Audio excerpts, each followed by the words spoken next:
pagmamahal, magsa babae o sa lalaki man, ay kusang ibinibigay at hindi dapat pinipilit. Kung ayaw sa'yo, huwag kang magpupumilit. Hintayin mong kusa niyang ibigay at bumuka, upang iyong kunin at pitasin.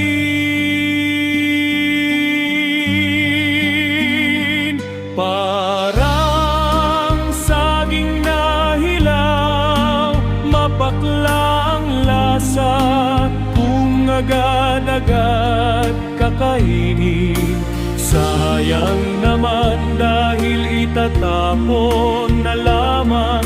Hintayin mong mahinog para masarap,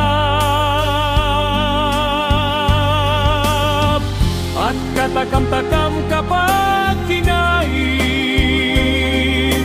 dahil nasa tamang panahon ito upang mapitas at makain.